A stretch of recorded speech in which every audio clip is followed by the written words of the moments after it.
name is Emily Lawrence, and I'm the assistant director here at the museum. And it's my pleasure to welcome you here tonight for this presentation by Carrie Poirier, Fire and Ice, the last voyage of the ship Montana.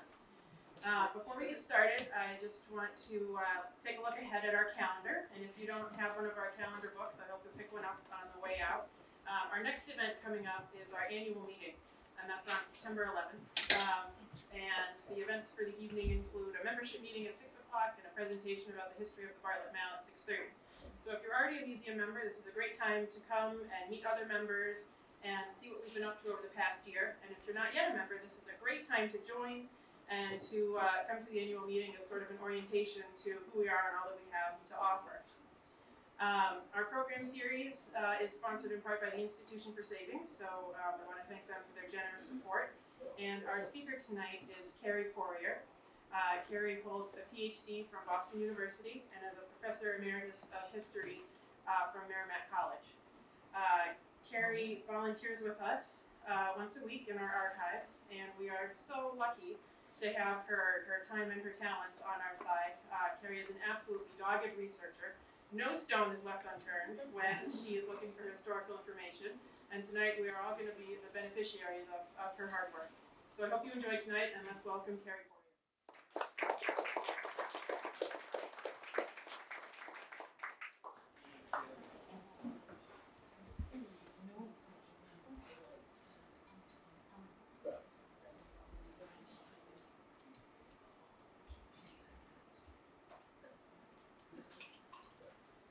All right, thank you. Yes. The first thing I wanted to do is just say that by the nature of what I'm doing, I'm telling a story. And so I'm going to ask you at the very end, if you have questions, could we save until then? And there'll be plenty of time after I go through this, the tale that I wanted to tell.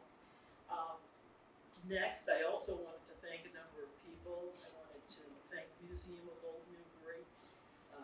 I really love sharing the story of the Montana, so I was very happy when I was invited to do so. I also wanted to thank the Custom House because they have painting of the Montana. They allowed me to reproduce it. I don't know if you noticed it upstairs in the dining room. Had it done up at very exclusive photography establishment, CBS. They had it put onto a canvas. Yeah, and they allowed me to do that, which of course is their property. The original painting by York is owned by the Custom House, so they allowed me to use it in a number of ways. So I wanted to make sure you understood that that was the Custom House material. Also wanted to thank and acknowledge the help of the archival center at the library. So a lot of the other images you're going to see are from the Newburyport Library in the archive room. And finally, I wanted to thank all of you for joining me on the voyage, the last voyage of the Montana. So if you could put that first image. I am the ship Montana, and what little remains of me lies here in the ocean bottom, just off the tiny French island of St. Paul, in the midst of the vast Indian Ocean. Fire destroyed me on the 15th of February, 1872. That fire began in the cargo I was carrying, a cargo of over 1,000 tons of ice bound from Boston to Hong Kong. But those were the circumstances of my end. What of my beginning, and the people and the journey that led me to my fate of fire and ice?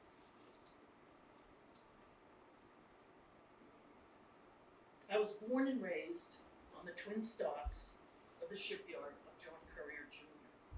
in 1865, just as the Civil War ended and people in Newburyport anticipated the expansion of commerce and a renewed demand for merchant vessels. All through the war, Mr. Currier had kept his workers employed, building a series of big, fast ships known as medium or half clippers, designed by his cousin, William J. Currier. The excitement that accompanied the launch of my older sister, Tennyson, in May 1865 reflected the optimism of the time. Now, with the threat of Confederate raiders gone, perhaps the day of the merchant sailing fleet was not yet a thing of the past. And so it was, with this favorable new economic wind at our backs, that I too came to life.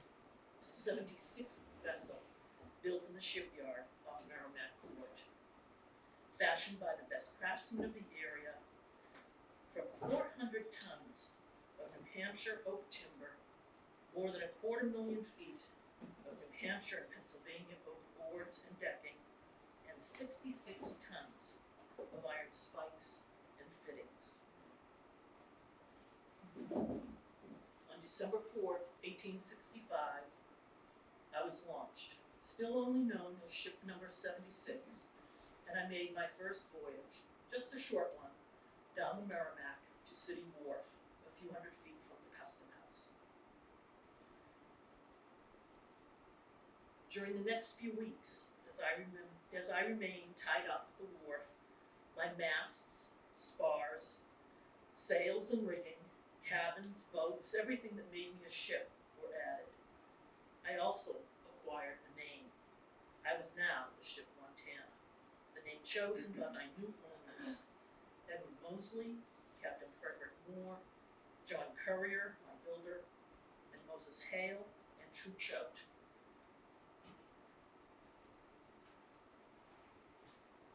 Mr. Choate, the last named of the owning partners, was one of the city's best finished carpenters, renowned for his cabin details. As a reporter for the Newburyport Herald described my interior in January 1866, the cabin is very beautiful. The joiner, Mr. True Choate, finished it with much skill and taste, and the painters, Blake and Noyes, give it the finishing touches. The article continued. The choice of woods by the joiners and the upholstery are not without their effect, but the first thing that strikes the eye of a visitor and attracts the attention of an inspector will be the painting, and that, in Merrimack-built ships, always leaves a pleasant and satisfied impression. In this instance, the work displays real merit. But I was not meant to be just another pretty face among a long, distinguished line of ships from Newburyport. My first voyage was meant to mark the new social and political order that the Union victory and the Civil War represented. In early February 1866, while I remained tied up in Newburyport, awaiting my departure for the South, my owners announced that other than officers, African American sailors from Boston and New Bedford would make up my first crew. The move was an effort to expand opportunities for black sailors who had steadily lost employment on northern ships headed to southern ports in the years leading up to the war. By the 1850s, fearing that fugitive slaves were escaping on northern ships, southern ports required that black crew members be boarded in jails at the expense of the captains until their ships sailed from port. Since southern cotton was America's most valuable export by then, black sailors were less likely to be hired by captains, thus closing off an important source of employment to African Americans.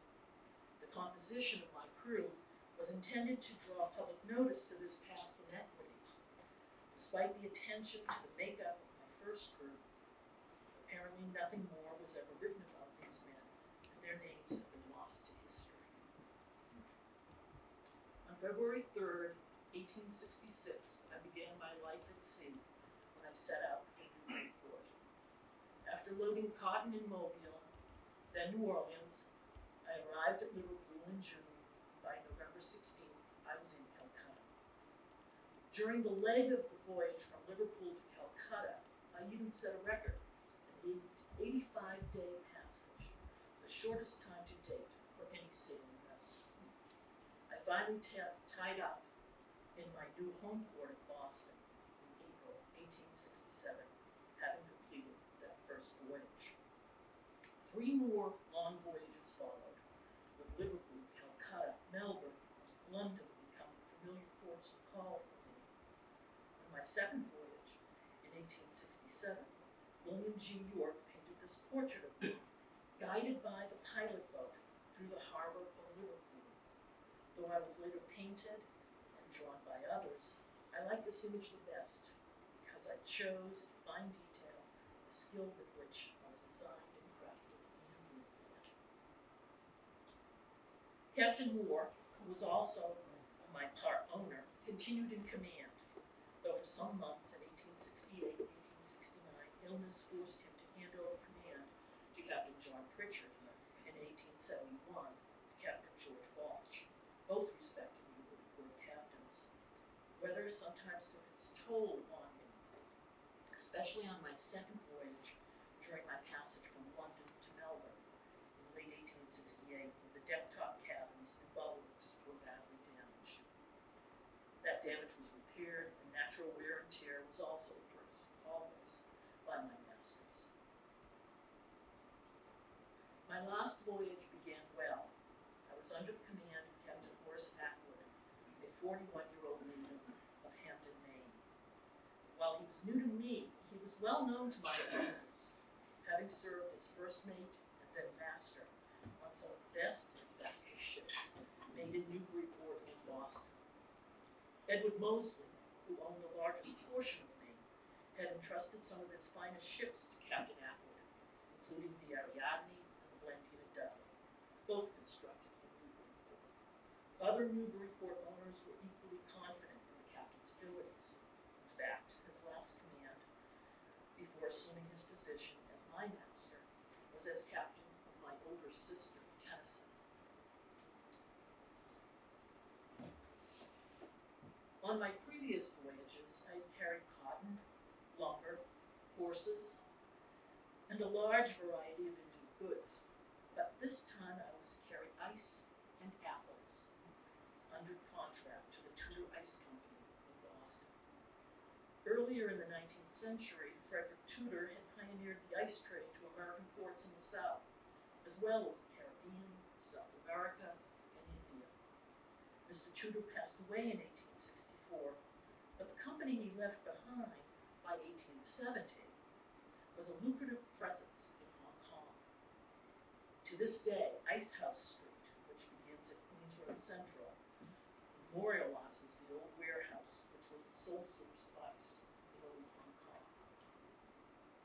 There, ice that sold for around $5.50 a ton in New England was worth at least $60 a ton in Hong Kong. One Baldwin apple that in 1870 cost at the very most 3 cents in Boston was worth 50 cents or more to the British and Americans in Hong Kong. Captain Atwood had already carried ice out to Calcutta on the Blandina Dudley, so loading over 1,000 tons of ice and packing it with sawdust, and then placing 100 barrels of apples in with the ice was a task with which he was all too familiar. According to custom, no smoking was allowed during the loading process, and the hatches were carefully sealed when the last of the consignment had been stored. So on November 27th, 1871, as I pulled away from Tudor's Wharf in Charlestown, not very far from where the USS Constitution is docked today, there was no reason to expect that would be the last time I would sail out of my home. On an ice run, every day counts, since the longer at sea, the less cargo survives the voyage. And Captain Atwood saw to it that we made good time. By mid-December, I was spotted in the Atlantic, a little more than 15 degrees north of the equator. By the end of January 1872, I was well past the southern tip of Africa. By the 8th of February, Thursday, I was well into the Indian Ocean, making fine progress toward Hong Kong, thanks to a good wind coming in from the southwest. Around 4 that afternoon, the first mate, observing the approaching storm, sent one of the men below deck to get a barrel to catch rainwater. The sailor reported that the area below the decks was full of smoke. Immediately, all hands were set to pumping and drawing water and pouring it where it would do the most good. But by 6 o'clock, the smoke was so thick that it was impossible for the men to stand it any longer. Some supplies were saved, hatches put on, and everything cocked up tightly, in the hope that with the melting of the ice, the fire would be smothered. Meanwhile, the captain ordered the crew to bore holes in my deck where the fire was thought to be, and water poured down these holes. But despite the crew's best efforts, smoke and heat continued to burst through. The next day and the day after that, it rained, but there was little wind and I was unable to make much progress northward toward my new destination, St. Paul Island. As far as Captain Atwood could calculate, that was our best, now our only hope to make landfall, but that was nearly 1,000 miles away. By Saturday, I had made little progress, hampered by a gale coming in from the northwest. I was pitching badly, and the smoke and steam escaping through the bored holes. I was too hot for the men to keep a hand over them. Resolved to keep me headed to St. Paul, still well over 800 miles away, the captain ordered that everything be made ready to take to the boats in case the fire broke out and the men were obliged to abandon them. With a strong wind behind me, I began to make good progress by Sunday, but the smoke increased so fast that it burst out from every opening I could find, and it was impossible for anyone to stay in the cabins more than a few minutes at a time. The men who are accustomed to being barefoot in this climate needed to wear the heaviest boots in order to tolerate the heat of my deck. Some even took to the rigging for relief from the smoke and heat. Finally, late Tuesday, the 13th, we reached the waters of St. Paul, and we came around to the east of the island at first light Wednesday, the 14th. As the intensity of the fire increased, the captain ordered the men to bring me as close to shore as possible in order to find a secure anchorage. Smoke was now pouring out from the forward deck, and the crew was barely able to manage to pay out the anchor chains. As soon as the captain was sure that the anchorage would hold, he ordered the men to get out the boats to save what provisions we had on deck. While they were occupied with that task, a boat came off from the shore, carrying a French captain stationed on the island with an 18-man crew employed in fishing. The French captain warned that there was no fresh water on the island and that it would be necessary to save all the water and stores we could, and with that in mind, he sent all his men in 3 boats to help my crew. Around 6 that evening, after landing all the supplies he could, Captain Atwood ordered the men to pour water through the holes they had made in my forward deck.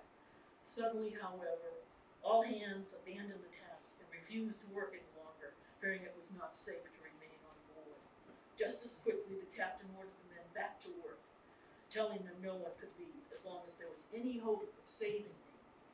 And he made a contract with the men on the island that if my crew could keep the fire down until morning, at daylight the fishermen would come aboard and help to fight the fire.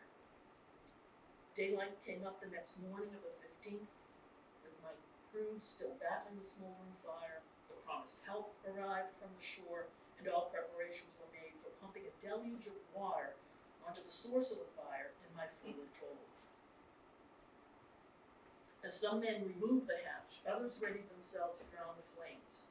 But the heat and smoke came pouring out with such ferocity that no man could work below even a moment.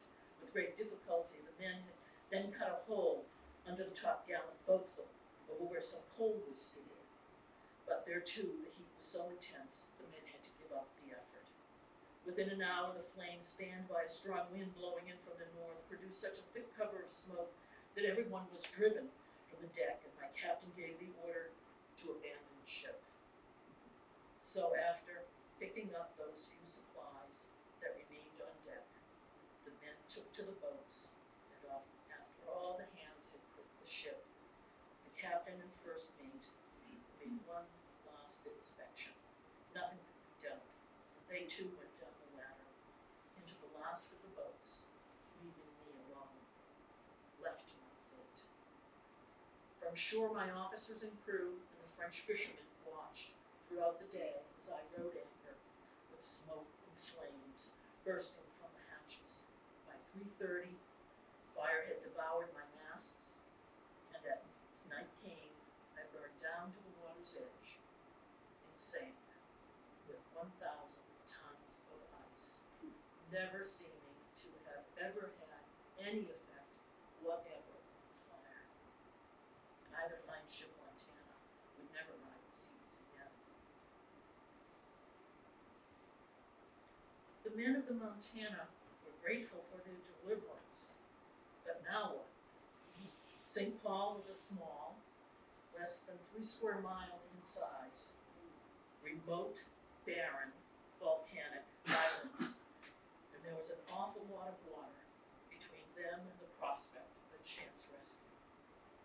Fortunately, the men had adequate food, clothing, water, and a well-stocked medicine chest, so that along with an abundant supply of fish left them in far better shape than they would have been with a wreck at sea and only their small boats for shelter. Fortunately, luck, or perhaps the men would have said providence, did not abandon them in St. Paul. Just 5 days after their arrival on the island, the Trevanion, a British barge, responded to the signals my men had set up. Seeing that the captain and crew had adequate water and other supplies to provide for themselves, the Trevanion's captain agreed to take all of them on to Rangoon, where he was headed, and 45 days later, and low on water, Captain Atwood and every member of my crew arrived safely in Rangoon. From there, most of the men shipped out on other vessels, and the captain headed home on a steamer by way of Suez. News of my destruction set off something of a debate about the cause of fires in ice ships. Unfortunately, such fires are not rare. Another Tudor ship, the Golden Hind, loaded with 1,900 tons of ice, had been lost to fire just 3 months before my own destruction. Ice houses were similarly known to burst into flames. Many insisted that such fires were the result of the men loading the ice, or the sailors on board the ships carelessly handling their tobacco and allowing sparks to reach the sawdust packing. It was Captain Atwood's position, however, that if a tobacco ember had reached the sawdust during the packing, it would not have taken 2 months to detect smoke. That once under sail, the ice and its packing material were sealed off from any consequences of a sailor's careless handling of tobacco. He argued that the fires more likely were the result of spontaneous combustion, triggered by the heating of damp sawdust, as he described it, fermenting, or creating an oxygen-rich environment, something akin to a mulch fire today. In the years following my demise, Mr. Currier and Mr. Mosley went on to partner on other wonderful and fast ships. One of them, the ship Victoria, was commanded by Captain Atwood at Mr. Mosley's insistence. One last thing, and I should say that this falls under the category of strange, sorry, but nevertheless true coincidence. The Tennyson, the sister ship beside which I had been raised in 1865 on the twin stocks of Currier's shipyard, was also lost, just a little over a year after my own destruction. Her last voyage was to Calcutta, delivering ice for the Tudor Company. And on her homeward run, she and most of her officers and crew were lost in a terrible storm off Mauritius. And so here we both lie, at the bottom of the Indian Ocean. Thank you for listening.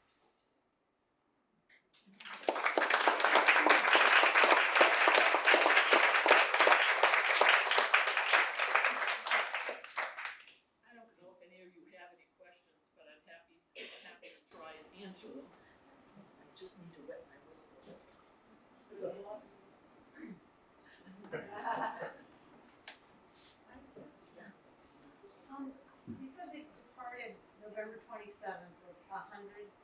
with a 1,000 tons of ice. Yeah, just over. And I'm wondering, where do you get 1,000 tons of ice by November? I know, that's the first question that other people have asked me as well. And the ice was stored all year round. And I have a funny, it dawned on me just recently, I wonder if they are also anticipating the winter coming. So they empty out the ice house, send it abroad, and where the profit margin was so astounding. It was the most lucrative cargo after cotton. So I wonder if that's a time, but ice houses were packed. Yeah, I thought they got Yeah. used. I didn't know you'd be keeping last year's ice through summers and springs and stuff. So, Yeah, they so could. that explains Yes. it. But Yeah. I know we've got climate change, but still, but in November, it'd be hard to harvest 1,000 tons of ice. And when I Yeah, was, but it's astounding when you see these ice houses and how they were packed, and they really could sustain. And they were getting ice from all over, so it was an easy crop to grow. It wasn't too expensive, other than the harvest. I just don't know how the ice lasts over 3 months en route. How Yeah, they- it did. it's so And not 100% of it. Right. They would lose up to 40%. Okay. But if you only get $5 and some cents a ton here, and you can sell it for $60 a ton, even half of the cargo, it is good. and what was the size of the crew? The size of it, 13. People, I'm sorry, how many people in the crew? 13. 13. Wow. Yeah, in addition to the captain and his mate. And there were supposedly Newbury porters, but I haven't been able to find a specific crew list for them. Well, how many I'm sorry, in the crew? 13 in addition to the captain and his Wasn't that a mate. square rigger? It was a square rigger. Doesn't sound like enough people. It was typical for that time. Really? So, The Phillips Library of the Peabody Essex Museum has crew lists. You Right. have to go through uncatalogued. right, but they don't have them for that period. For that period, but Yeah. typically a square rigger would have 13 to 15 crew. So that's falls right in. Mm. Was she, in the Liverpool with Calcutta, was she carrying coal? She didn't know that in that first voyage. I'm not sure what she was Because that carrying. was a common route. Yeah. I don't know what she was carrying. I couldn't find that. I've been able to find specifics from Tudor Company because all their records are at Harvard. So I was able to get what they were selling and So, putting on. But it is awfully tough. Sometimes the newspapers would describe yeah. what was being carried. They make a comment about St. Paul's. That was on the typical route. Yes. Yeah, out to Batavia and Right. up to. Exactly. There's a picture of the ship Potomac, William Bartlett's last voyage out of Bartlett's Wharf. There's a picture of her standing off of St. Paul's. Yeah. It was the sketch by the ship's captain. Yeah. You Well, know, it was funny. Because now it's considered so remote. Then I started to realize exactly what you're saying because the Custom House has the diaries of Mosley's trips when he was a supercargo in 1835, and he talks about passing St. Yeah, Paul's. St. Paul's. And it was like, wow, it wasn't, but, still, it, Seems remote. yeah. Yes, thank you. Have scholars today come to any definitive conclusions about what the cause of the fire was, or will it remain forever somewhat People mysterious? think it is that the explanation of fermenting. Because then there was a newspaper article 2 years after the loss of the Montana that claims that the day the ice was packed, the sawdust had been exposed to rain. And it ended up being packed wet. And that then you seal everything up. And the problem is that as the ice is melting and you have the wet packing material, that creates oxygen. and you create this infused oxygen-rich environment that then you get into the hotter climates. And you know, and I have seen mulch fires do that as Right, well. right. So, you know, it makes sense, and talk about a mulch fire, you know, the scale of it. It just seems counterintuitive to think a ship full of ice. Exactly. Spontaneously combusted. They used sawdust in the ice houses? Yes, they did. And they didn't have fire? No, they did. They Yeah, did. and I've seen photographs of the fires, and it's the craziest scene because these ice houses, they were packed maybe 40 feet high with ice, and they'd have these massive fires. Oh, And then you'll see these photographs of the kids climbing all the ice, and the whole structure has been lost to fire, but the ice survives intact. You said it was a half clipper ship, so what makes It's it a- a half? What it is a compromise in design. So rather than that first generation of the Mackay style, you know, the clippers that were narrow, this was a little more body to it, all right, but it had the sails of the clipper. So it was a heavier version, sturdier, because a lot of the clippers were very fragile in terms of their bow, and their carrying capacity wasn't as great as had traditionally, you know, been aimed at. And so this was a compromise that had been made in design. Mystic was also known for these, and main shipyards were also known for these half clippers. It seemed to be part of the design, and there were a number of them designed by William J. Currier for his cousin, John Currier. And so there's a whole class of them that were constructed, a good 20, 25 of them came out of the Currier Yard. Did he make, Courier make any true clipper ships, or just these? It's all evolutionary. So his cousin, William Currier, no, his brother, William Currier, had partnered with Mackay in Newburyport, and then Mackay had left Newburyport for Boston. So there had been some work with Mackay early on in the 40s, but then they realized, you know, a lot of people just wanted a slightly heavier ship with more carrying capacity. And William J. Currier, the cousin, was known for that. How much of this voyage was covered in the local papers? And also, you may want to tell the people here about the searchable newspapers online. Oh yeah, that's a good idea. First of all, I had laboriously gone through all the papers using the search capacity for the Montana. And I created a whole chronology of all its ports, all its voyages, so I know where it went. And it was covered in the Newburyport papers. So you always had the shipping news in the paper, and so any ship that was traveling with Newburyporters on board or had financial connections to the city of Newburyport, the newspapers would carry it, you know, where they had reached, or if they've been spotted at sea, you know, in the date and location. So you can follow it if you start to piece it all together, and that's the beauty of now the database that's available online through the Newburyport Archives at the public library. You can go on your computer, go into the Newburyport Library site, go into the homepage for the archives, for the archival center. On source. And then on the archive page, you can go down on the far left-hand side, and you will see the historic Newburyport newspapers.